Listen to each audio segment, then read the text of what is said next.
Bonjour Madame Yattera. Bonjour Monsieur Guarin. Vous allez bien? Ouais, très bien, merci. Pourquoi vous venez nous rencontrer aujourd'hui?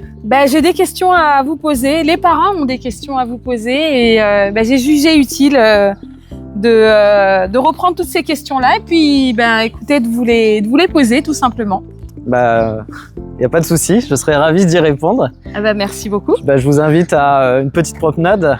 Avec plaisir. Pour pouvoir répondre à toutes vos questions. Merci beaucoup.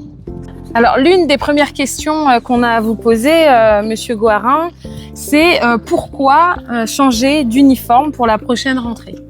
C'est une bonne question, parce que souvent les parents ont envie de... On sait tous déjà que nos enfants consomment beaucoup de vêtements à cet âge-là. Oh oui. Et justement, là, ça fait 2 années de suite qu'on change les vêtements. Alors, c'était important pour nous parce qu'il y avait un souci de qualité. Okay. Donc déjà, on souhaite offre au niveau du Sénégal pour être sûr de fournir la meilleure qualité de tissu. Et ensuite, la deuxième chose, c'était important d'avoir une identité commune sur nos 3 écoles. Et puis une identité qui soit digne d'une école internationale. On voulait que d'un côté, il y ait cet esprit africain qui rappelle nos racines, mais également le petit côté international avec les blazers américains. Je trouvais ça très joli. Pour nos lycéens, on a choisi le costume et la cravate. Ça amène un peu de discipline, de formalisme, etc. Et jusqu'à maintenant, les retours ont l'air plutôt positifs dessus. Et puis, je ne sais pas si vous avez vu nos petits élèves de primaire, ils sont tout mignons dedans en rouge et bleu. Ouais, on a vu. J'ai pu les voir, en effet. Et donc, il y a une vision derrière ce changement. La vision était vraiment d'avoir une identité, l'identité Enco pour le Sénégal, que ce soit pour Enco Waka, mais aussi Enco Dakar et EBA, qui se trouvent à Ngaparou. Donc les 3 comités parents se sont rencontrés un jeudi matin, justement, pour valider avec nous la couleur des habits. Ah oui. Et ça a été plutôt bien reçu. On a reçu des suggestions qui étaient extrêmement intéressantes quant à la qualité des vêtements et surtout certaines facilités. Par exemple, qu'au primaire, ça soit du stretch. Oui. Qu'il y ait des moyens de serrer les ceintures. Qu'on puisse ajuster également les coutures pour les lycéens. Parce que comme ils sont en pleine phase de croissance, souvent leur morphologie ne correspond pas à des standards de couture en fait. Et donc du coup, il va falloir s'adapter à ça. Mais vraiment, l'uniforme, il est souvent vécu comme une contrainte par nos enfants. Mais c'est aussi un outil, on va dire, presque naturel de discipline. Ça les force à être à l'identique et d'appartenir en fait à la même communauté. Merci pour ces explications. De rien. De rien sûr. Maintenant, Monsieur Guarin, si vous voulez bien, j'aimerais bien qu'on aborde la question de l'accompagnement des enfants à la maison. Et également le suivi pédagogique d'une manière générale. Alors, mais d'une manière peut-être un peu plus focus. Il s'agit pour nous d'avoir des éléments, par exemple, sur la manière dont va être gérée l'intelligence artificielle. Comment seront gérés aussi les devoirs à la maison, le bilinguisme, la routine de travail pour nos enfants et travailler un petit peu aussi sur notre posture parentale, comment vous voyez les choses pour l'année à venir. Et puis les fameux BAM que vous avez mis en place et dont on a maintenant pratiquement une année d'expérience. C'est beaucoup de sujets. Beaucoup de sujets en même temps, je suis désolée. Je vais séquencer. L'IA, c'est un grand sujet. On a partagé avec notre communauté il n'y a pas longtemps un peu notre vision sur les 5 prochaines années. On a appelé ça Jengalat Enco Waka. En Wolof, ça veut dire réapprendre, apprendre à nouveau. L'idée, c'est de se dire que les nouvelles générations qui arrivent d'enfants, elles sont pas du tout comme celles d'avant pour plein de raisons différentes. Un premier point qu'il faut qu'on ait à l'esprit, un élève qui est en classe de seconde aujourd'hui, il était en 6e pendant Covid. Du coup, ça veut dire que toutes les générations qui sont actuellement au collège étaient en primaire. Donc c'est-à-dire pendant la structuration des fondamentaux, la lecture, l'écriture, le calcul. En fait, ils étaient derrière un ordinateur pour avoir des cours. Ok. Et ça a eu un impact en fait très conséquent sur leur développement. C'est pour ça qu'aujourd'hui, on essaye de prendre un peu le contre-pied de ce qu'on peut voir ailleurs, en diminuant en fait la digitalisation à l'école pour remettre en fait l'intention pédagogique au milieu. C'est-à-dire que on ne digitalise pas parce qu'on veut être à la mode. On digitalise parce qu'il y a la planification d'un enseignant derrière qui a choisi à ce moment-là, je vais utiliser l'ordinateur ou je vais utiliser la tablette parce que j'en ai besoin pour le développement de mon cours. Donc même au lycée, il n'y aura pas de tablette ou d'ordinateur par défaut. On sait qu'il y a beaucoup d'étudiants actuellement, même en classe de première ou de terminale, qui prennent des notes sur tablette et ordinateur. Donc ça, ce sera fini l'année prochaine. D'ailleurs, vous avez... il n'y a plus d'ordinateur même au niveau du collège. Même au niveau du collège. Vous les avez enlevés cette année. C'est cahier et stylo. D'accord. Pour forcer, en fait, déjà de 1, la mémorisation. À travers le manuscrit, la mémorisation se fait. Et de 2, en plus, quand on organise ses connaissances sur une page, il y a une forme de spatialisation et de structuration des choses. Je mets mon titre dans un coin, je mets les savoirs en dessous, j'encadre dans une box les choses que je dois retenir. Et en fait, toutes ces compétences spatiales et de mémorisation, on a vu que c'était en chute libre en fait sur les dernières générations. Et c'est vraiment là-dessus qu'on veut réinsister à travers ce projet Jengalat. Ah, ok, intéressant. Ça ne veut pas dire qu'on va supprimer totalement les ordinateurs et l'IA. C'est juste de trouver un autre moment où on va les utiliser.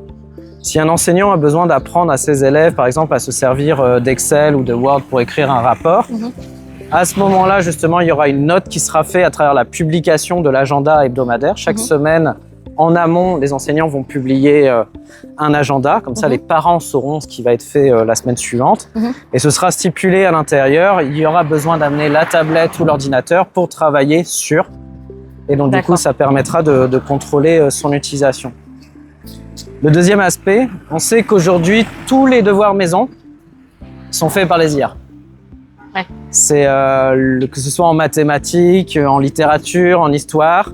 Vous voulez dire qu'ils sont générés par l'IA Ils sont générés par l'IA. D'accord, ok. On le sait parce que, par exemple, en première et en terminale, on a un détecteur d'IA qui s'appelle Turnitin, qui vient détecter à la fois les plagiats et les textes qui ont été générés par intelligence artificielle. D'accord.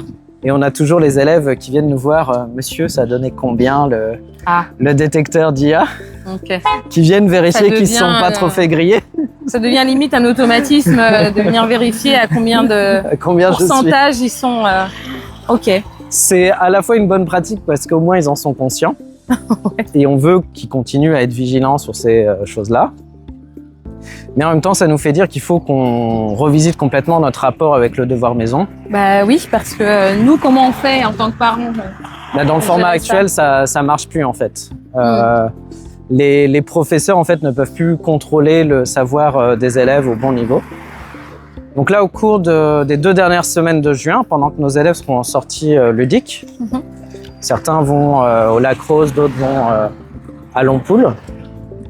Nos professeurs, eux, ils vont être autour d'une table pour travailler sur justement comment construire des devoirs maison où l'élève on sait qu'il va interagir avec l'IA. Ça va faire partie de la consigne du devoir maison.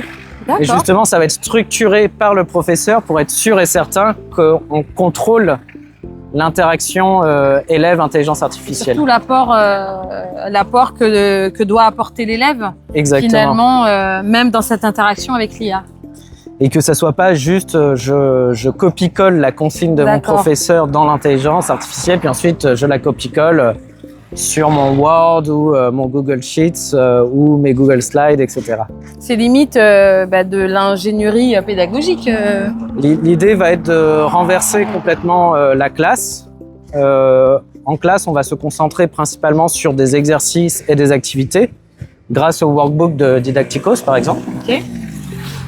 Et justement, la construction des savoirs théoriques va être en partie déléguée à la maison, justement avec cette interaction élève-intelligence artificielle, mais qui aura été cadrée par les professeurs dans des fiches qui seront partagées avec les parents. D'accord. Donc les parents pourront contrôler également ce que fait l'enfant en fait, et si ce qu'il est en train de faire, c'est bien ce qui se trouve sur la fiche du professeur et pas autre chose. Parce que on sait tous, on a tous déjà entendu notre fils ou notre fille nous dire papa ou maman je travaille. Oui. Puis fait un alt tab rapide exactement. sur Netflix. Exactement. Donc là au moins vous savez quelle est l'utilisation qui est demandée par le professeur. Et les attendus, ouais. Les attentes et de contrôler tout ça au bon niveau en fait. D'accord. Donc ça c'est toute la partie IA et digitalisation. Et du coup l'idée c'est que l'enceinte de l'école ce soit un sanctuaire protégé du monde digital. Parce qu'on sait que le monde digital il peut être très brusque et très violent. Hein. Toutes les mécaniques de harcèlement qu'on observe aujourd'hui, c'est principalement via ces supports. Donc il faut qu'on protège aussi nos enfants. L'école doit être un sanctuaire où ils apprennent à découvrir notre société, mais sans pour autant y être exposés à tous ces risques. Donc l'année prochaine, sur le plan de la lecture, on va rendre obligatoire l'abonnement à l'école des loisirs du CP. D'accord. Jusqu'à la 3e. Et ils vont étudier en fait un mix des livres du programme sénégalais et de l'école des loisirs. D'accord. Ça nous permet en fait que chaque année, on va faire venir des auteurs qui vont venir discuter de comment ils ont construit leur récit avec les élèves. On a un premier pilote là qui va arriver au mois de juin. Super. Avec un auteur, j'ai oublié sa nationalité, qui va venir justement discuter avec nos élèves sur comment ils construisent ces bandes dessinées. L'idée est vraiment de redonner cet amour de la lecture à des générations qui l'ont un peu perdu. Et on a testé cette année sur les 6e et les 5e et ça prend. La sauce prend petit à petit. Super. Et donc du coup, c'est très encourageant pour la suite. L'autre élément qui nous a encouragés sur cette voie, c'est pour les vœux des secondes pour la classe de première. J'ai été surpris sur la quantité d'élèves qui s'inscrivent en langue et littérature anglaise. Ah, super. Ce qui leur permet de décrocher le bac bilingue avancé, parce qu'ils font à la fois langue et littérature française et langue et littérature anglaise. Et le fait d'avoir les deux, ça veut dire qu'il faut lire beaucoup de livres. Bah oui, oui. Ils vont avoir plus d'une douzaine de livres à lire pour pouvoir réaliser, à la fois en français et en anglais, pour pouvoir réaliser les différentes tâches. Donc tout ça nous conforte qu'il y a une vraie demande pour la lecture et la littérature. Puis ça a un double effet positif, c'est que ça les rend curieux, ça développe leur créativité, ça développe leur culture. Donc en fait, c'est que des bénéfices pour nous au niveau de l'école. Top. Par rapport justement à tout ce que vous venez de dire, il y a des choses qui déstructurent quelque part une certaine routine de travail qu'on avait, enfin que nous en tant que parents on pouvait avoir l'année dernière. Donc quels sont les axes justement pour cette nouvelle routine de travail qu'on instaure avec cette présence massive de digitalisation, d'IA, etc. Qu'est-ce que vous nous conseillez, vous, à nous, parents, et d'instaurer comme routine de travail? Effectivement, ça peut être perturbant. Enfin, pour tout le monde, même pour nos professeurs, la période n'est pas facile. Parce qu'il y a eu, enfin, l'IA a quand même radicalement transformé en fait l'interaction qu'on a vis-à-vis du savoir. Comme je vous disais, au cours de juin, on est en train de mener tout un tas d'ateliers avec nos professeurs pour structurer au maximum les choses sur le plan pédagogique. Et notamment, le deuxième élément qu'on va venir travailler au mois de juillet, c'est le onboarding des parents. Comment on fait pour ensuite diffuser ça au bon niveau avec notre communauté de parents qui comprennent déjà les outils qui vont permettre de faire le suivi. Toddle. Toddle, oui. On sait que ça n'a pas toujours été simple cette année. Oui. Pour plein de raisons techniques. Donc, sur ce premier aspect, en fait, il y a tout un onboarding à avoir qui soit au bon niveau pour qu'il soit utilisé de manière efficace. Et la deuxième chose, c'est que les routines de travail en classe soient partagées avec les parents et expliquées, qu'elles soient comprises, pour qu'ensuite, lorsque les professeurs vont partager les routines de travail à la maison, en fait, elles puissent être exécutées au bon niveau. L'idée n'est pas que les parents soient les professeurs de maison. mais qui puisse venir contrôler ce qu'est en train de faire l'enfant, parce que vraiment l'objectif c'est de les rendre autonomes. Et donc du coup d'avoir des instructions et des consignes qui sont claires, c'est aussi un levier pour que les enfants puissent devenir autonomes. Bien sûr. Pourquoi beaucoup d'élèves se tournent vers l'intelligence artificielle quand ils veulent faire des devoirs maison? C'est aussi parce qu'en fait, les professeurs avaient une part de responsabilité. Nous tous, les écoles, on avait une part de responsabilité. Parfois, on donnait des travaux soit aux consignes pas claires, soit trop difficiles. Il y avait toujours ce défaut de se dire « c'est à la maison, il a le temps, je vais balancer un exercice hyper dur ». Sauf que l'enfant, il est tout seul en fait pendant qu'il est à la maison. Il n'y a personne pour l'accompagner. Je connais certains DP, les parents, quand ils voient les exercices de maths ou physique, ils commencent à transpirer. Ouais, c'est clair. Et donc du coup, les enfants se retrouvent tout seuls. Le réflexe qu'on a pu observer, c'est d'aller chercher par exemple des répétiteurs de maison. Ce qui n'est pas toujours une bonne stratégie. Bizarrement, il y a une corrélation inverse avec le niveau de l'élève. Étonnamment, les répétiteurs, ça a tendance à mieux marcher quand le niveau de l'élève est déjà bon. Mais avec les élèves en difficulté, en fait, ça ne les sort pas des problèmes. Et donc du coup, ça veut dire qu'il faut qu'on repense complètement la mise en autonomie de l'élève quand il est seul face à lui-même, face à son cahier, son ordinateur. Donc ça va nécessiter en fait qu'on ait des process et des systèmes entre professeurs et en lien avec les coordonnateurs et les chefs de département qui seront de retour l'année prochaine. Je sais qu'il y a plusieurs parents qui nous ont demandé mais est-ce que les chefs de département vont revenir parce qu'on aime bien interagir avec eux. Ça va revenir. Super. Et les chefs de département vont chapeauter à la fois les professeurs du collège et à la fois les professeurs du lycée. D'accord. Pour s'assurer qu'il y a une forme de continuité entre les deux. C'est une très bonne chose. Alors ce qui préoccupe aussi, ce qui nous préoccupe aussi en tant que parents, c'est le bilinguisme. Ouais. Qui est tout un sujet en soi. Alors, effectivement, avec les BAM, l'émergence des BAM a quand même eu un effet assez positif, je dirais, en tout cas pour l'avoir observé sur ma fille. Et qu'est-ce que vous pouvez nous en dire et quels sont les axes à venir par rapport à cet aspect qui préoccupe un peu tous les parents? Est-ce que les enfants seront suffisamment aguerris en anglais pour pouvoir suivre des études à l'étranger supérieures, quoi. Voilà. Est-ce que vous savez quel est le nom originel de Waka quand ça a été créé en 1996? Voilà, vous me posez une colle. Le nom originel, oui. C'était Lycée international bilingue. Ah oui. C'est le vrai nom de Waka qui est encore inscrit au registre du commerce. Ah oui, encore. Ok. Et donc ça fait 30 ans qu'on est une école bilingue. Le bilinguisme, souvent, à tort, beaucoup de gens pensent que ça va passer par la quantité d'heures d'anglais qu'on va faire. Ouais. Alors que pourtant, le bilinguisme, c'est plutôt la capacité que va avoir un enfant à discuter de plein de sujets différents. C'est pour ça qu'on a instauré les BAM l'année dernière, pour commencer en fait à les exposer à du vocabulaire de d'autres contextes et surtout à parler et écrire sans se dire « je vais me faire noter sur mon orthographe, ma grammaire ou ma conjugaison ». Parce qu'on l'a tous vu, nous en tant que professionnels, quand on parle anglais, on n'a pas toujours quelqu'un qui est en train de nous dire non, oui, c'est clair. Ta grammaire, là, c'était douteux. Oui. Au contraire, tout le monde est plutôt complaisant et c'est souvent ça qui permet que les gens en fait s'expriment en anglais dans le milieu professionnel. Un contexte naturel, quoi. Pour échanger, exactement. Pour échanger, ok. Donc c'est ça qu'on voulait recréer à travers les BAM. On compte continuer à monter en puissance au cours des prochaines années, avec notamment un projet de théâtre en anglais. Qui nous tient à cœur. On espère vraiment qu'on va réussir à réaliser parce que ça va être un peu l'avènement de pouvoir réussir à la fois à jouer un personnage dans une autre langue.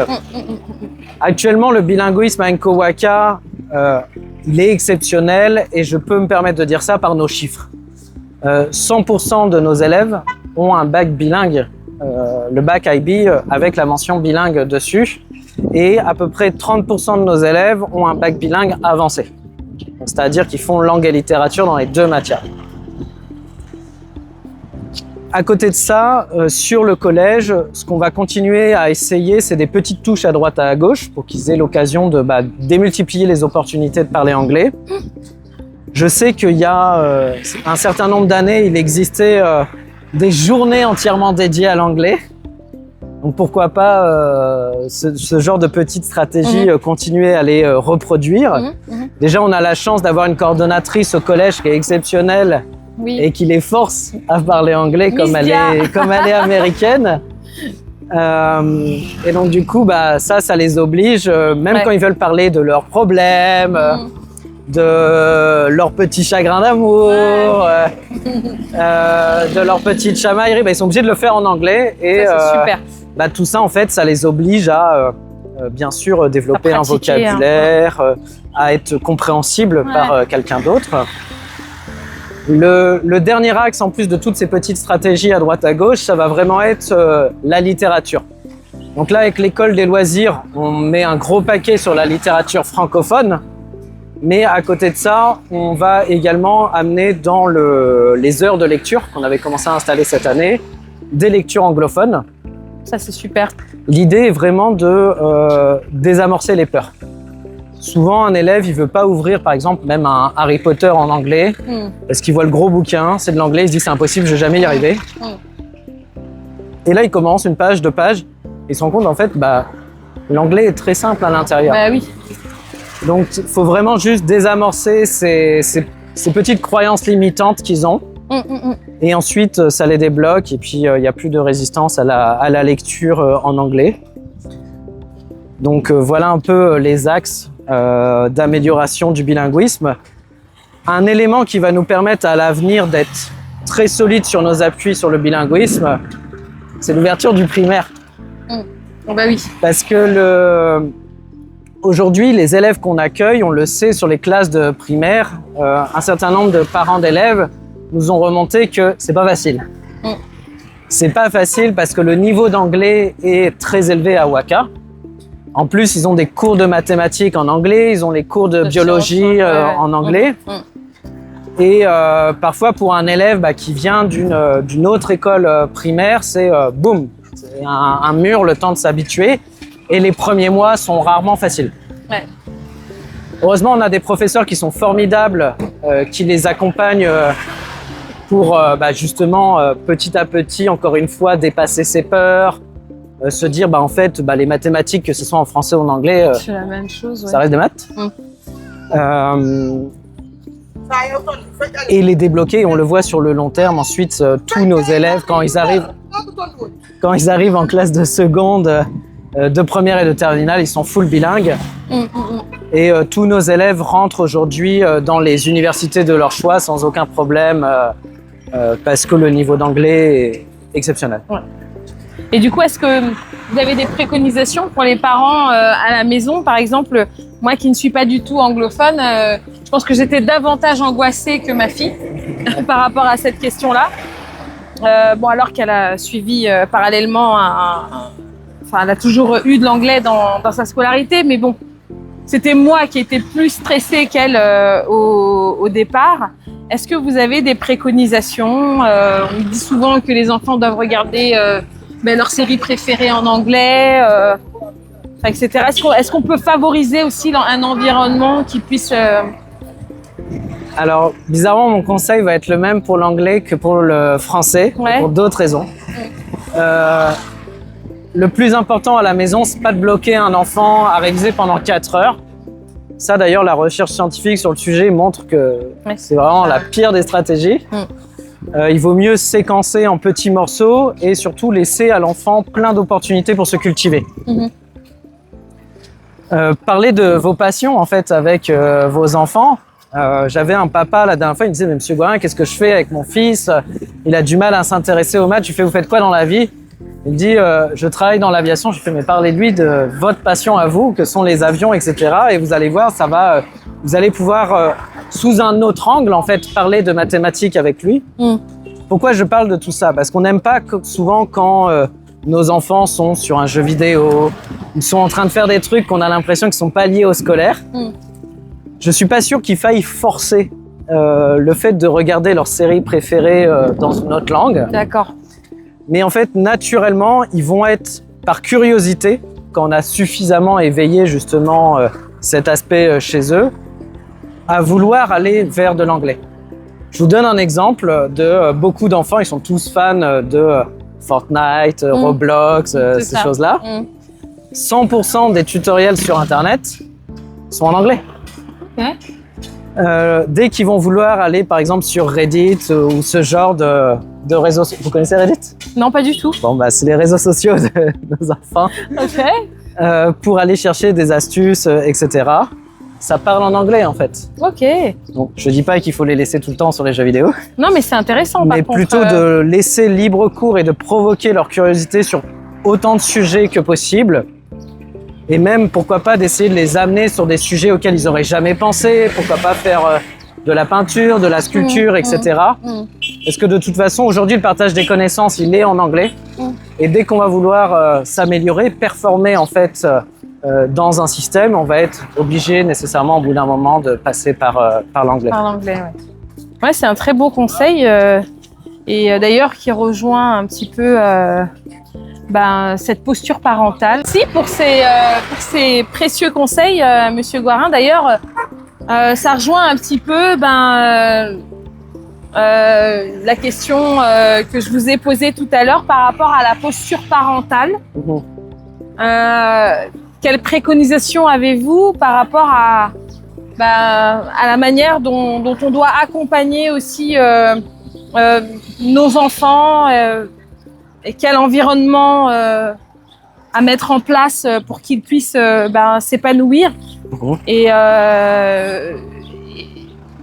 voilà quoi. C'est une très bonne question parce que je vois beaucoup de parents ne pas connaître leur super pouvoir. Votre plus grand super pouvoir, c'est que vous avez des années d'expérience en plus qu'eux. C'est vrai.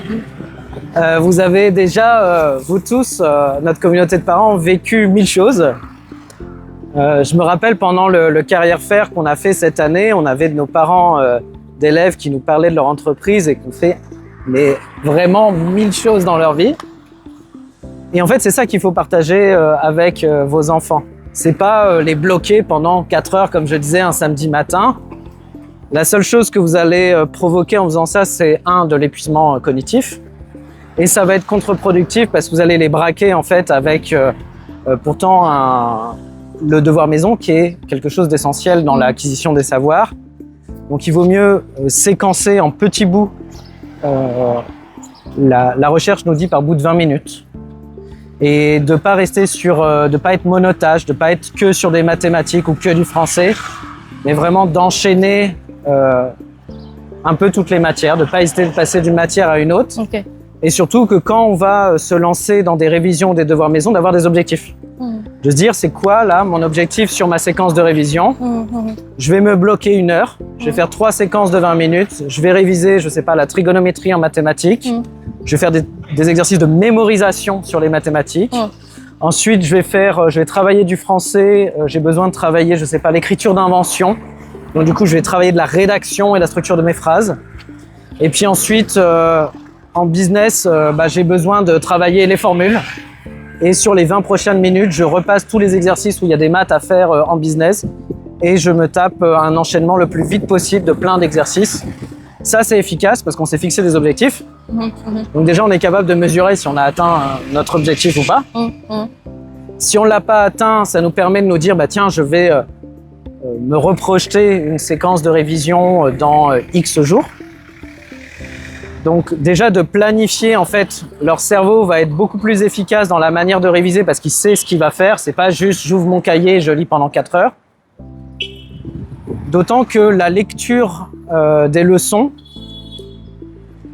ça donne une illusion de savoir. La mémoire, elle fonctionne de manière reconstructive. C'est pas genre j'ai toute l'histoire qui est dans un coin de ma tête. C'est plutôt au moment où j'ai besoin de me rappeler des éléments de l'histoire, le cerveau va aller piocher plein d'éléments différents et va essayer de les remettre en un bloc. Et ce qui va se passer, c'est que si on fait des trop grosses sessions et en plus on fait de la lecture, on va venir réactiver ces souvenirs, effectivement. Donc on va avoir l'impression de les savoir. sauf qu'on n'aura pas eu un travail de mémorisation parce que notre cerveau n'aura rien mis en place pour les activer de manière plus efficace la prochaine fois. Ok. Alors que si je pars de ma page blanche, par exemple, ou si je me lance directement sur un exercice sans avoir lu au préalable mon cours, par exemple, sur ma page blanche, je vais essayer de balancer un maximum de têtes, de choses dont je dois me rappeler, des dates, des formules, etc. Ou alors je me lance dans des exercices immédiatement. Là, le cerveau, il est obligé de mettre des mécaniques en place pour mieux rappeler le savoir la prochaine fois que j'en ai avoir besoin. Donc, si je vous suis, il faudrait qu'on aide nos enfants à séquencer leur temps de devoir, d'apprentissage. Les aider à planifier, en fait. Les aider à planifier. Les aider à planifier et dans cette planification, de ne pas oublier que les plus grosses pierres, en quelque sorte, ça doit être autre chose que les devoirs.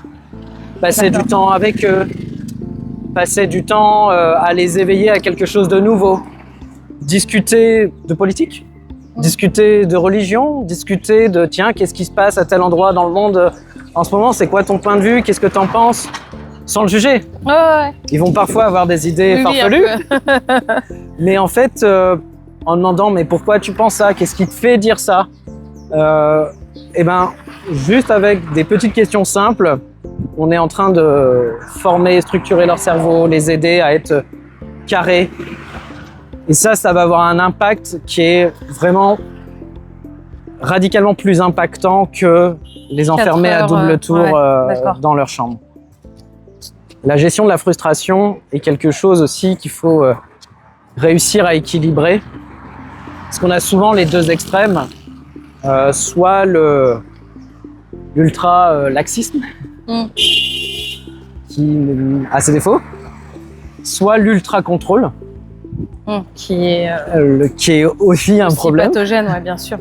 Et il y a une étude, j'en parlais il n'y a pas longtemps d'ailleurs avec Myriam, ma chief of staff. Il y a une étude qui est sortie, une revue de littérature qui est sortie aux États-Unis, c'était quand il y a 2 semaines, qui étudiait un sujet qui n'avait rien à voir. C'était sur la montée de l'anxiété en fait chez les étudiants aujourd'hui. Il y a 60% d'augmentation d'anxiété et de stress chez les nouvelles générations au collège et au lycée. Waouh, c'est terrible. Et en fait, le constat qu'ont fait les chercheurs, enfin ce que montre la revue de littérature, c'est que la première cause, alors ils appellent ça l'hélicoptère parenting, c'est le parent qui surprotège et qui contrôle tout. Et en fait, qui empêche les enfants de développer tout sens de la créativité, de l'initiative, du libre choix.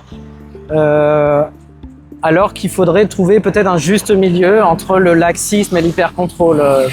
Donc on est en train de prendre, nos nouvelles générations sont l'exact contraire d'il y a quelques années, on parlait des enfants rois, avec l'hyper-laxisme. Donc là, on est un peu dans une tendance inverse. L'hyper-contrôle.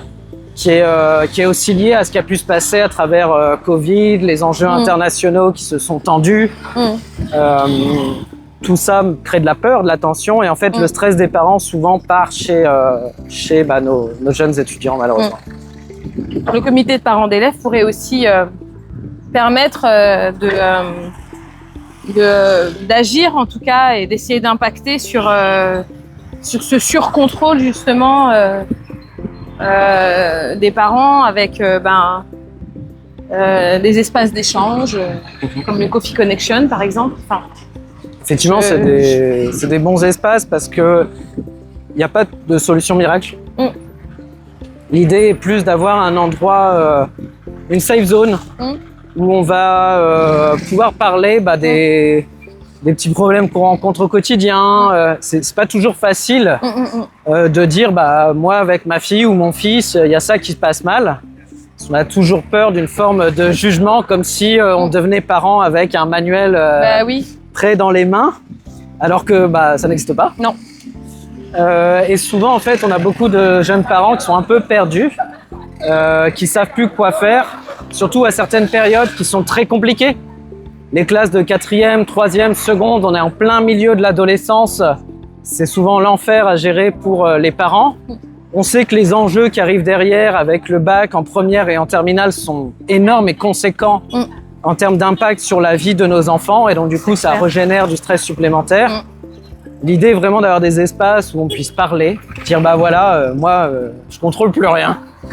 Est-ce que vous avez rencontré le même problème? Et puis bah, de profiter en fait du partage de tous les autres. Puis la somme des conseils Je suis complètement d'accord avec vous. va être bénéfique. Alors, merci. J'ai envie de vous poser la question de savoir ce qui va se passer pour la rentrée prochaine au niveau des infrastructures. Et une petite souris m'a dit qu'il y aurait probablement un grand changement au niveau de nos bâtiments. Vous pouvez m'en dire plus? Cette année, on fête les 30 ans de Waka. Il fallait un énorme cadeau d'anniversaire pour Waka. Parce que c'est une communauté qui a fortement grandi au cours de toutes ces années. Et c'est vrai que cette année, et puis depuis un certain nombre d'années, on traverse des difficultés en matière d'infrastructure, avec des bâtiments pas suffisamment adaptés aux besoins de nos jeunes. On a également rencontré des petits soucis d'inondation et d'électricité. Oui. Ça a été dur, ça. Ça a été difficile, mais heureusement, on a une communauté qui est très résiliente. Et en fait, c'était que pour mieux rebondir derrière, parce qu'il y avait tout un travail de fond. Il y avait des équipes qui étaient mobilisées sur le terrain pour réaliser notre rêve et ce magnifique cadeau qu'on offre à Enco Waka pour ses 30 ans, qui est ce bâtiment. Oh, d'accord. Waouh. C'est l'ancien bâtiment des Nations Unies. D'accord. C'est génial. Et vraiment, il répond en fait à toutes les problématiques qu'on a pu observer. Donc à l'intérieur, les classes font en moyenne 72 mètres carrés. D'accord. Rappelez-nous la superficie qu'on avait. Aux alentours de 50 mètres carrés là-bas, entre 40 et 50 mètres carrés. Donc on va avoir des classes qui sont spacieuses. Ouais. Il n'y aura pas plus d'élèves dedans, il y aura toujours autant d'élèves. L'idée est vraiment de gagner en espace, d'avoir aussi pour nos élèves de primaire en fait, des classes qui vont être très agréables. Ils ne seront pas plus de 20 dans les classes de primaire. C'est génial. Pour avoir des espaces de pause, des espaces de temps calme, ce genre de choses. On va avoir également 2 grands laboratoires sur une surface d'à peu près 300 mètres carrés au rez-de-chaussée. Waouh. En haut à gauche là-bas, c'est notre future bibliothèque qui fait quasiment... Tout à gauche. Au dernier étage, là où vous voyez la terrasse. Au dernier étage, oui. La terrasse et les 3 fenêtres à côté, ça fait quasiment 400 mètres carrés. C'est la prochaine bibliothèque. Super. Et en miroir ici, vous avez la cantine. Ici? Juste ici, oui, la terrasse qui est ici avec pareil les 3 fenêtres à côté. Génial. Vous aurez bibliothèque et cantine. Et bien sûr, les terrasses vont être full sécurisées comme ce qu'on a actuellement au campus 2. D'accord, oui, avec des formes de pergola. D'accord. Et en fait, tout sera couvert. Ouais, tout sera couvert en pergola comme notre campus 2 actuel. Ouais, d'accord. Et on a un peu appris des leçons qu'on a eues l'année dernière avec ces pergolas. Okay. Ça met de l'ombre, mais ça reste très chaud. Oui. Ouais. Donc on a prévu de végétaliser en plus pour pouvoir amener un peu plus de fraîcheur. D'accord, ok. C'est génial. Le rooftop entier va être aménagé. Ouais. Et notamment, on aura enfin un terrain multisport. Waouh. Pour pouvoir monter une véritable équipe de foot et une véritable équipe de basket. Parce que là, c'est une superficie incroyable là-haut, là, sur le... Là-haut, ouais, on pourra monter ensemble et la superficie est exceptionnelle. Waouh. Donc c'est un très très gros projet et la petite surprise que je vous confie que j'ai pas encore dit aux parents, il y a une salle d'art. Waouh. Il y aura une salle d'art à l'intérieur qui sera réservée justement pour tous nos projets. Oh, c'est génial. Le luxe. Ici et ici, je sais pas si vous voyez, il y a là où il y a les grands portails. Oui, marron. C'est parce qu'il y a un parking souterrain dessous. Oh, mais c'est énorme, donc en fait, on pourra garer potentiellement nos voitures en bas. Exactement. On va passer de l'autre côté. Sur toute une superficie.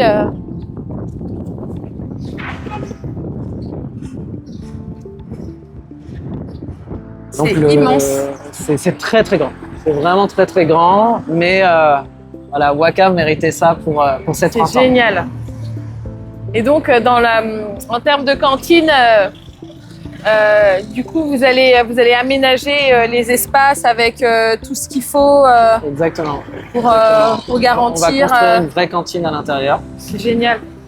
Et sur l'offre de cantine, en plus, on va la changer cette année avec toute une partie snack healthy. Ah, super. Avec Bonne nouvelle. des salades, avec des petits sandwichs, avec des panini, parce que on sait que par exemple, surtout nos lycéens, ils n'aiment pas les gros plats. Oui. Ils aiment bien manger sur le pouce tout au long de la journée. Mm. Il faut qu'on ait une proposition diététique aussi qui à leur soit proposer là-dessus. Ah bah super. Voilà. Bah, merci beaucoup en tout cas, Madame Yattera. Merci pour cette belle promenade qui se finalise par une très belle surprise. Et on a hâte d'intégrer ces nouveaux locaux. J'espère qu'il y aura une pièce pour le CPE. On va faire un bureau spécial pour le comité parents. Ah bah oui, ce serait sympa. Mais en tout cas, bravo et merci d'avoir pris le temps de répondre à toutes nos questions. Bien sûr, il y en a certainement d'autres que je n'ai pas eu l'occasion de vous poser, mais l'essentiel, vous avez répondu à l'essentiel et je vous en remercie.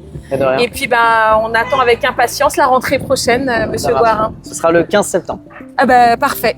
Merci beaucoup, Madame Yattera. Bonne journée. Merci à vous également. Au revoir.